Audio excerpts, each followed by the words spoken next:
Imagina que to do lo que cries saber sobre África, y su historia este punto de cambiar con una sola batalla. El ira en las montañas de Etiopía, en 1889, tiene un sabor especial. Es una mezcla del polvo rojizo de los caminos, el humo leano de las fogatas de las aldeas, y, para quienes saben olerlo, una tensión nueva. En su palacio en Addis Abeba, el emperador Menelik II mira un mapa que no es de papel, sino del futuro de su nación. A sus pies se extiende un reino antiguo, un imperio cristiano, que ha resistido por siglos. Desde los tiempos de la reina de Saba, sus murallas no son de piedra, sino de montañas escarpadas, de ríos profundos, y de un pueblo cuya independencia corre por la sangre como un segundo latido del corazón. Menelik no es un rey cualquiera. Es un hombre de estatura imponente, con ojos que parecen ver más allá del horizonte. En sus manos lleva el peso de una gerencia milenaria. Pero en este año de 1889, el mundo fuera de esas montañas ha enloquecido. Desde lejos, desde salones lujosos en ciudades europeas con nombres como Berlín, Londres y Roma, han dibujado un nuevo mapa. Lo han llamado el Reparto de África. Suena como un pedazo de pastel, ¿verdad? Pero no es un pastel. Son tierras, son pueblos, son naciones enteras. Países poderosos están dividiendo un continente entero, como si fuera un tablero de juego, sin preguntar, sin importaros las historias, los reyes, o las vidas que ya están escritas allí. Y en este juego peligroso, los ojos de uno de esos países han caído sobre Etiopía. Italia, un reino joven y hambriento por tener un imperio colonial como sus vecinos, ha estado acercándose. Primero con sonrisas, luego con regalos, algunos fusiles modernos, un poco de dinero, y finalmente con un documento. Un tratado de amistad llamado el Tratado de Wuchale firmado en mayo de 1889. Para Menelik, este tratado era una puerta, una forma de conseguir la tecnología moderna que su reino necesitaba para seguir siendo fuerte, para negociar de igual a igual con el mundo. Pensó que estaba asegurando un aliado, un socio, que respetaría la soberanía etíope. La firma se secó sobre el papel con esperanza. Pero lo que Menelik no sabía, en ese momento, era que existen dos versiones del mismo documento. Dos textos que contaban historias diferentes. En la versión en amarillo, el idioma de Etiopía, el artículo 17 decía algo muy específico, que el emperador podía optar por usar los servicios diplomáticos de Italia en sus relaciones con otras potencias europeas. Era una opción, una herramienta útil. Pero en la versión en italiano, el mismo artículo decía algo totalmente distinto, que el emperador estaba obligado a hacerlo. Una pequeña palabra cambiada, un verbo alterado, conversa todo el sentido. Según esta versión italiana que Etiopía nunca aprobó, Menelik había firmado su sumisión.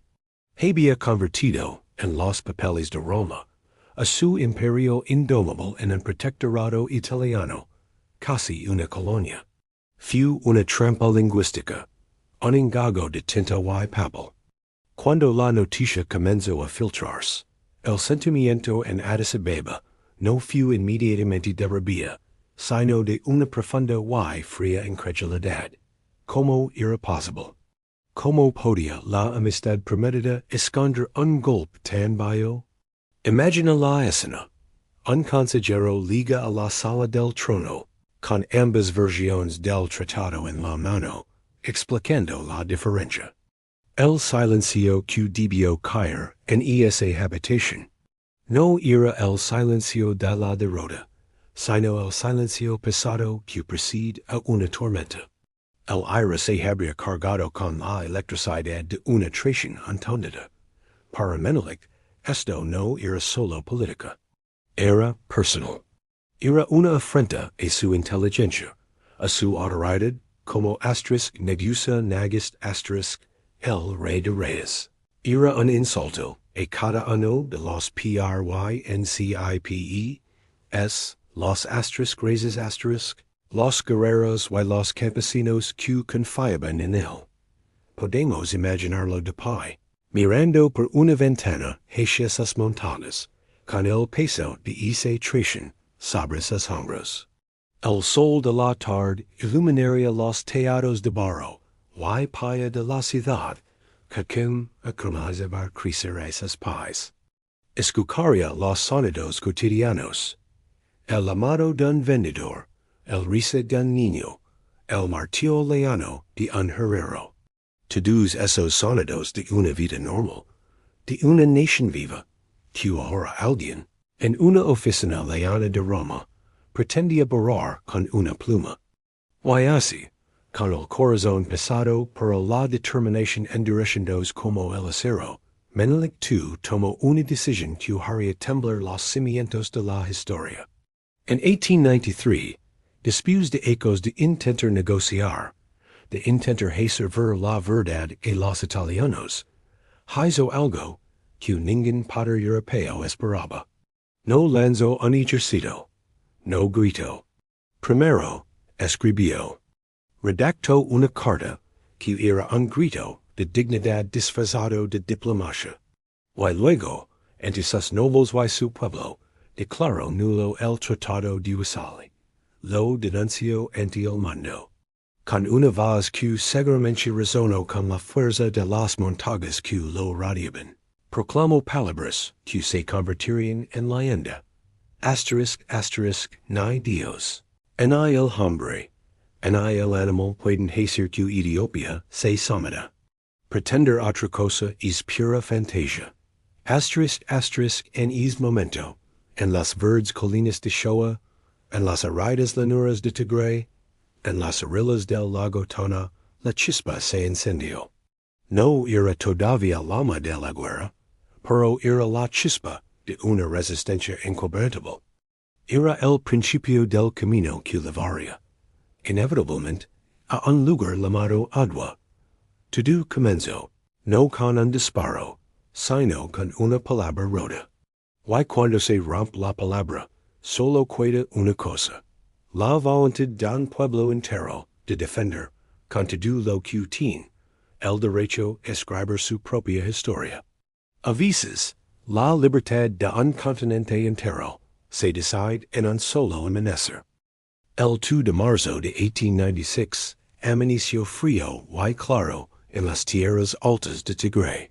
El aire, delgado a esa altura, olía a tierra seca, a romero silvestre, y a una tensión tan espesa que casi se podía palpar. En las laderas y valles alrededor de la montaña de Adwa, más de 100,000 corazones etíopes latían al unísono, esperando. Eran agricultores del sur, con sus escudos de piel de hipopótamo, arqueros ágiles de las tierras bajas, caballería pesada con sus brillantes cotas de malla, y las temibles guardias imperiales de Menelik. No era solo un ejército, era un pueblo entero, de pie. Habían marcado durante semanas, soportando hambre y sed, guiados por la fe en su emperador y por el fiero amor a su tierra. Ahora, miraban hacia las sombras de los pasos de montaña, donde se escondía el ejército italiano. Al otro lado, el general Baratieri y sus 17,700 hombres pasarán una noche de pesadilla. Confundidos por mapas malos y guías desorientados, sus 4 brigadas se habían separado, perdidas en la oscuridad en un terreno que no conocen. En lugar de una fuerza unida, al amanecer estaban desperdigados, exhaustos y atrapados en profundos barrancos. Desde sus posiciones en las alturas, los exploradores Ethiops, con hoyos de halcón viren to do. Y levaron la noticia a Menelik, y a la Emperatriz Taytu, quienes observaban desde una colina con sus generals. El plan italiano de ataque sorpresa se había convertido, por obra de la confusión y la geografía, en una invitación al desastre. Menelik, con su túnica blanca y su mirada serena, no dio un grito de guerra furioso, dio una orden precisa. Sonó un gran cuerno de guerra, el barrere, y su sonido profundo y vibrante, corrió de colina en colina, respondido por cientos de otros. Era el sonido del destino llamando. Y entonces, algo impresionante sucedió. No fue un ataque caótico. Fue como ver desplegarse un gigantesco y perfecto tejido humano. Los diferentes ejércitos de los raíces Meconen, Alula, Mikhail, se movieron con una coordinación que, dejó helados a los observadores italianos. Rodearon las columnas aisladas, cortando sus rutas de escape, usando el terreno como un arma más.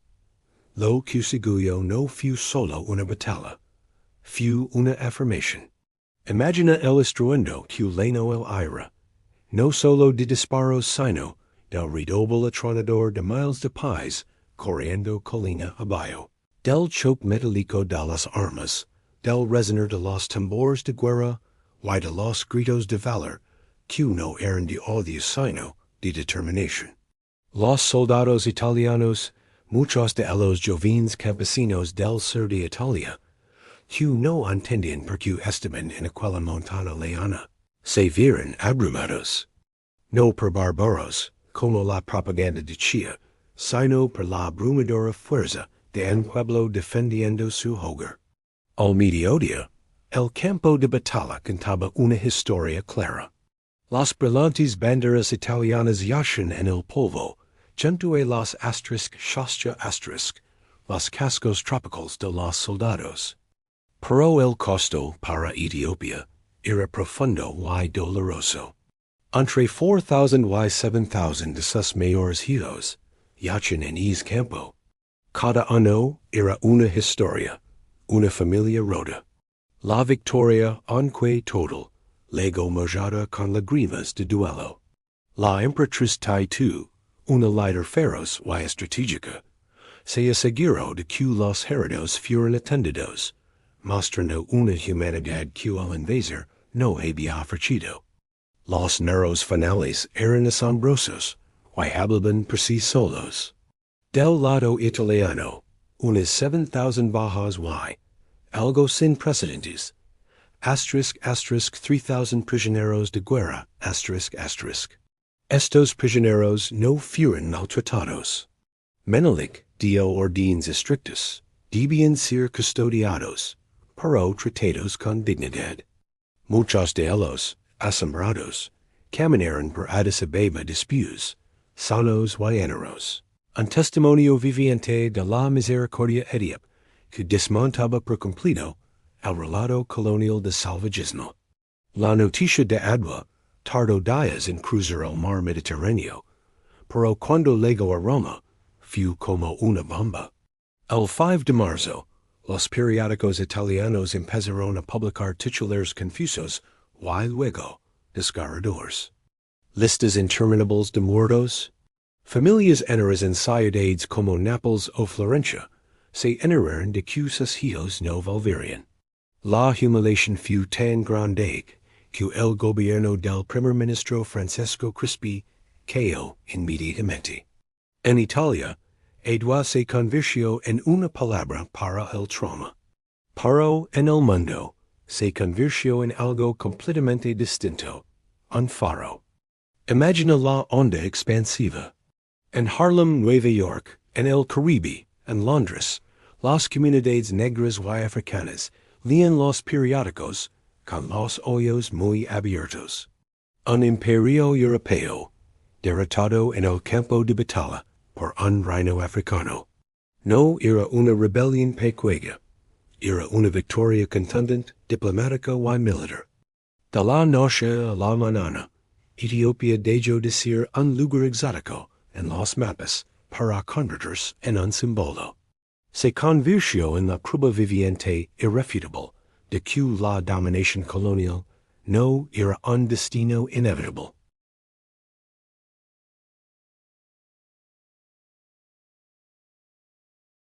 Y la victoria se celó con tinta y dignidad. El *** 26 de octubre de 1896 *** en la capital que Menelik había fundado, Addis Abeba, los representantes de un rey de reyes victorioso y de un rey italiano derrotado, firmaron el *** Tratado de Addis Abeba, ***. En sus términos claros, Italia renunciaba para siempre al Tratado de Wuchale y reconoce, sin lugar a dudas, la absoluta y innegable independencia del Imperio Etíope como Estado soberano y independiente. Cada palabra de ese documento era un eco del sonido de aquellos cuernos de guerra en el amanecer. Era la palabra rota reparada. Hey everyone, and welcome back to the channel. Today, we're journeying back in time to a pivotal moment in African history, a story of resistance, unity, and astonishing victory. We're talking about the Battle of Adwa, a conflict that not only secured Ethiopia's sovereignty, but also sent shockwaves across the globe, inspiring anti-colonial movements far and wide. This isn't just a battle. It's a testament to what a united people can achieve against overwhelming odds. So let's set the stage. The late 19th century was the height of the scramble for Africa. European powers were carving up the continent, imposing their rule through force and coercion. Italy, a relatively new nation on the European stage, was eager to build its own colonial empire and set its sights on Ethiopia, one of the few remaining independent nations in Africa.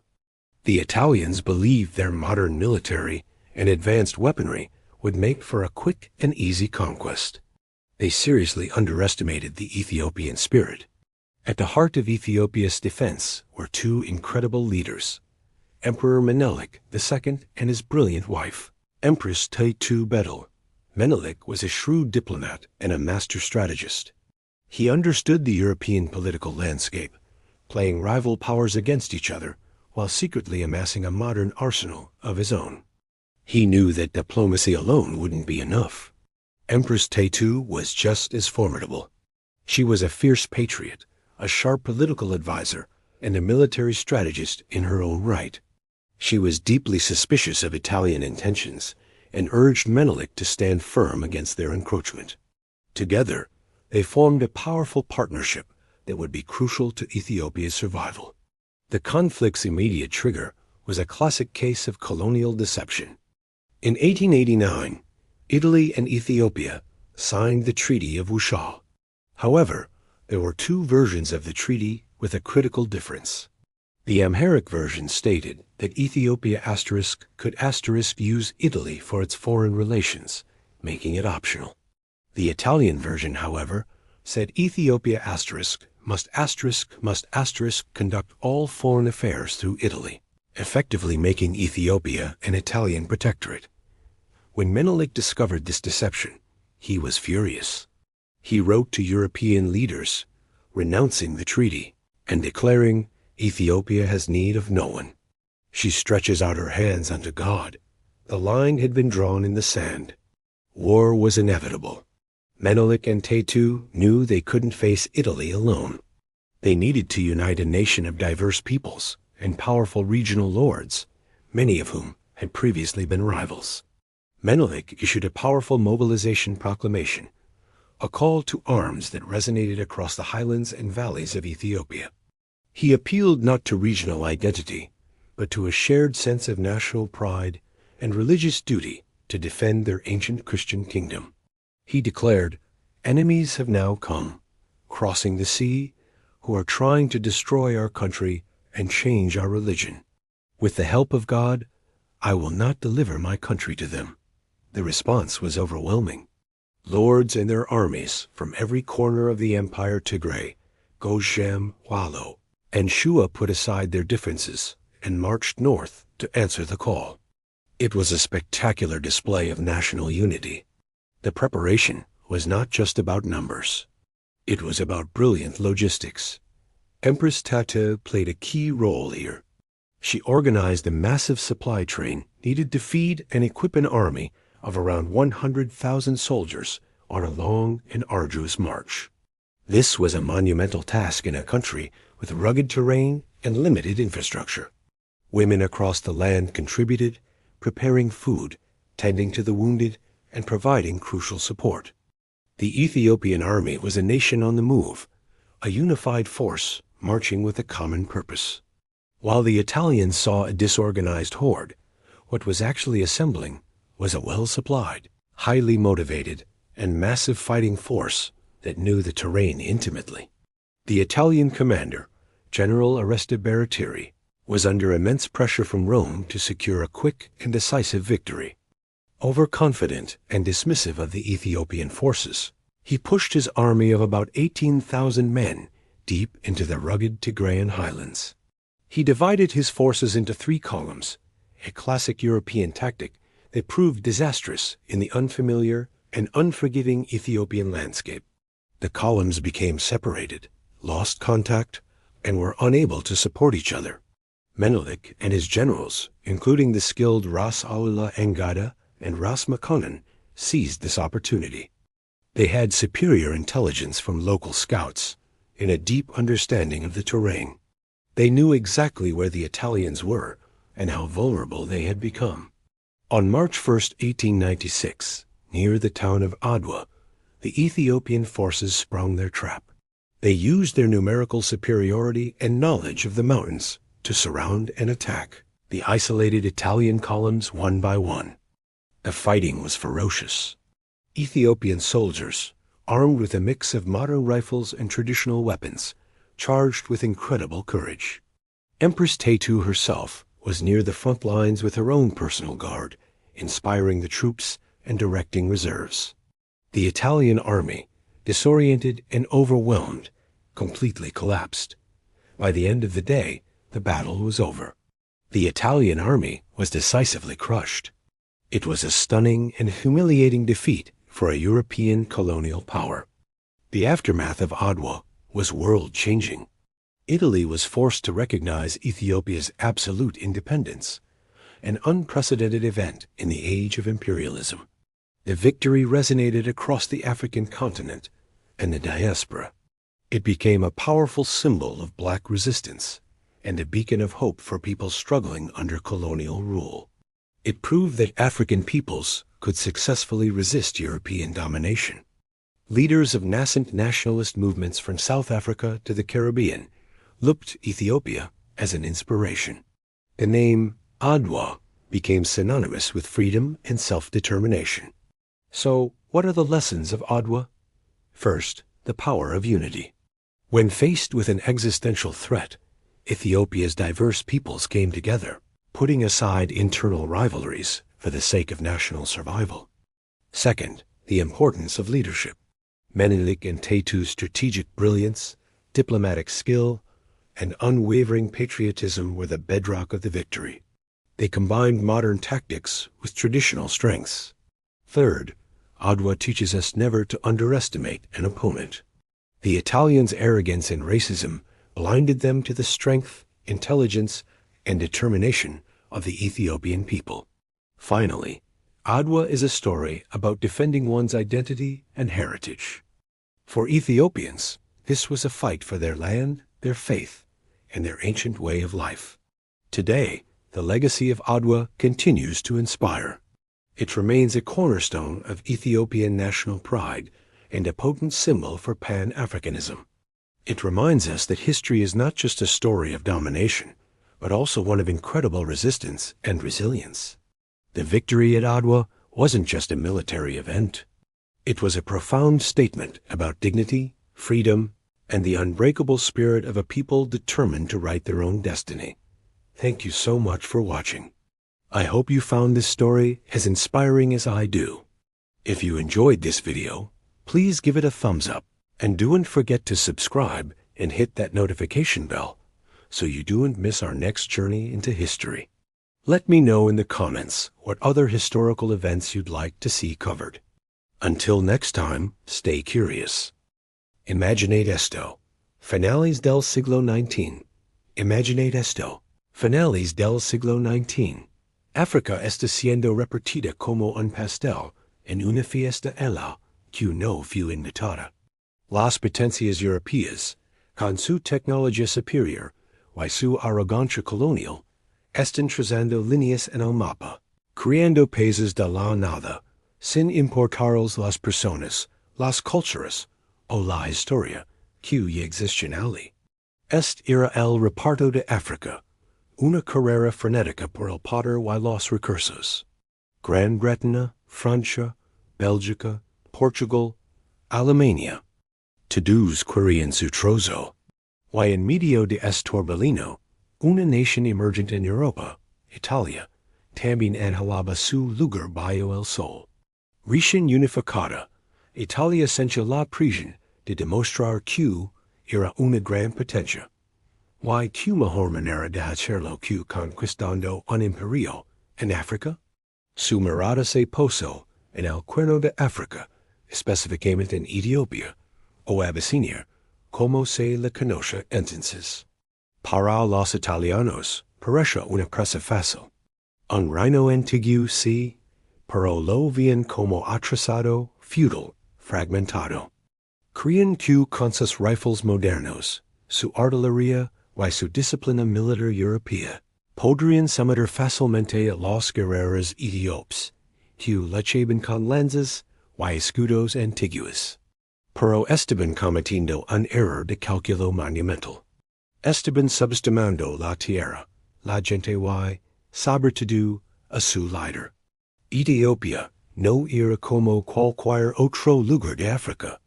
Era un imperio con una historia milenaria, un bastión del cristianismo ortodoxo, rodeado por un mar de influencias diferentes, con una identidad forjada a través de siglos de independencia. Habían resistido invasiones de otomanos, egipcios y otros. Su terreno montañoso y accidentado era una fortaleza natural, un laberinto para cualquier ejército invasor que no lo conociera.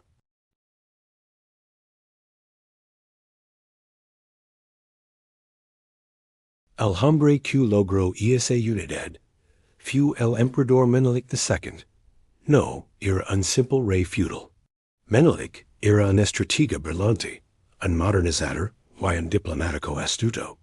Había pasado décadas consolidando su poder, uniendo a los señores de la guerra regionales, los reyes, bajo su bandera.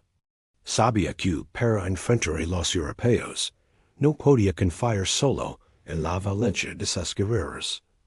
Necesitaba armas modernas.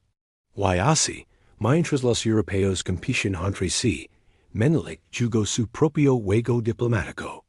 Compró rifles y artillería, y los franceses y los rusos, enfrentando hábilmente una potencia colonial contra otra para su propio beneficio.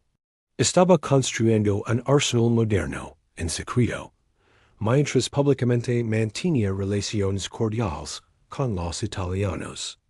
El punto de inflexión llegó con el Tratado de Wuchale, o Wuchale, en 1889. Italia y Etiopía firmaron este acuerdo, supuestamente de amistad y comercio. Pero aquí es donde la historia se vuelve turbia. El tratado tenía dos versiones.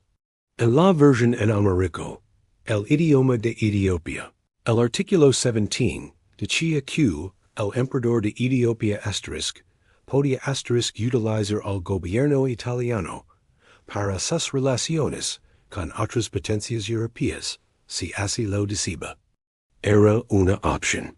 Sin embargo, en la versión en italiano, el mismo artículo decía que Etiopía debía pasar obligatoriamente a través de Italia para toda su política exterior. En esencia, la versión italiana convertía a Etiopía en un protectorado italiano. Cuando Menelik II descubrió esta traición lingüística, se enfureció. Se dio cuenta de que había sido engañado. Los italianos habían intentado colonizarlo con una pluma en lugar de una espada. Inmediatamente, Menelik denunció el tratado. Le escribió cartas a las demás potencias europeas, incluida la reina Victoria de Gran Bretaña, explicando el engaño y afirmando la soberanía inquebrantable de Etiopía. Pero Europa, en su mayor parte, se puso del lado de Italia. Para ellos, era impensable que una nación africana pudiera desafiar a una potencia europea y salirse con la suya. La respuesta de Italia fue la agresión. Sintiendo su orgullo herido y su plan de colonización frustrado, comenzaron a avanzar militarmente desde su colonia costera de Eritrea hacia el interior de la provincia Etiopía de Tigray. Al principio, obtuvieron algunas victorias fáciles contra señores locales, lo que reforzó su exceso de confianza.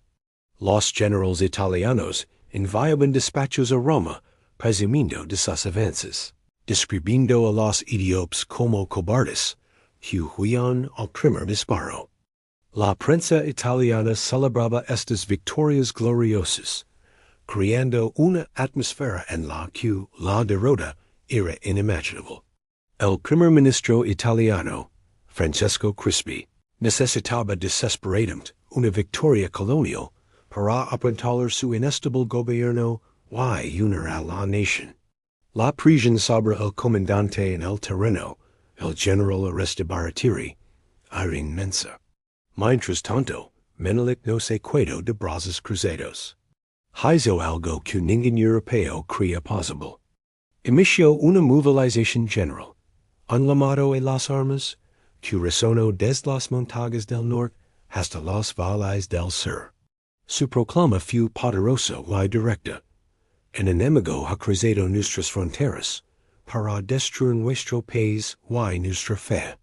He tolerado sus incursiones hasta ahora, esperando que se dieran cuenta de su error. Pero ahora han ido demasiado lejos. Hombres de Etiopía, levántense, que los que son fuertes me siguen. Y que los que son débiles recen por nosotros. Y la respuesta fue abrumadora. De todas partes del imperio, los ejércitos de los diferentes raíces, los señores feudales que a menudo luchaban entre sí, marcaron para unirse bajo la bandera del emperador. Cientos de miles de personas, guerreros, mujeres, sacerdotes, campesinos, formaron un torrente humano que se dirigía hacia el norte para enfrentarse al invasor. Las mujeres desempeñaron un papel crucial, no solo cuidando de los heridos y transportando suministros, sino también luchando junto a los hombres. La propia Emperatriz Taytu Betul, una estratega formidable por derecho propio, comandaba su propia fuerza y era una de las consejeras más importantes de Menelik. El ejército etíope era un espectáculo impresionante. Una fuerza de más de 100,000 hombres y mujeres. Muchos de ellos armados con los rifles modernos que Menelik había adquirido. No eran una horda desorganizada como los italianos creían.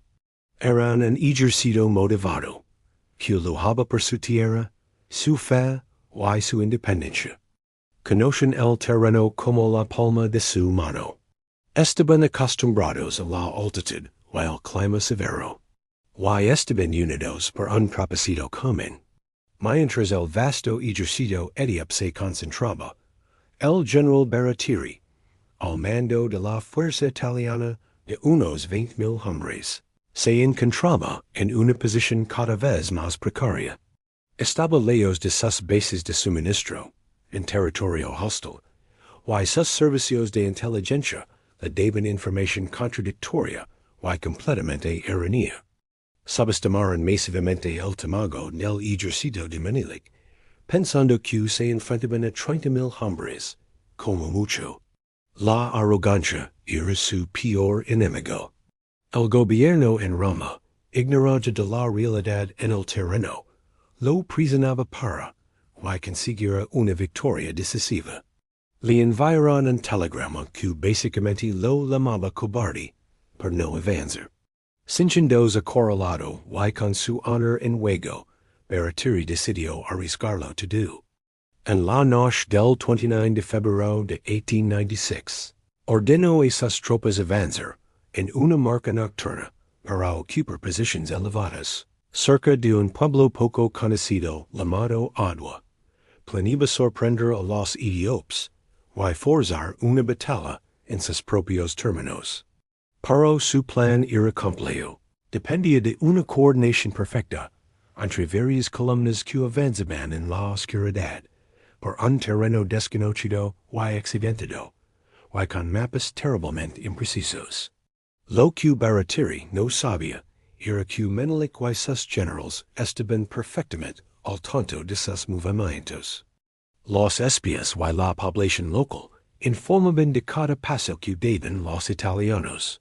Mientras las columnas italianas, cansadas y desorientadas, se perdían en los valles y montañas de Adwa, el gigantesco ejército etíope esperaba, preparado y posicionado. El sol estaba a punto de salir sobre las colinas de Adwa el 1 de marzo de 1896. El escenario estaba listo para una de las batallas más importantes de la historia de África.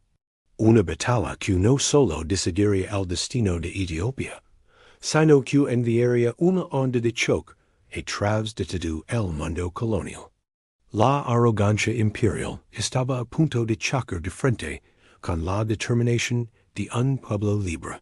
La batalla de Adwa estaba a punto de comenzar.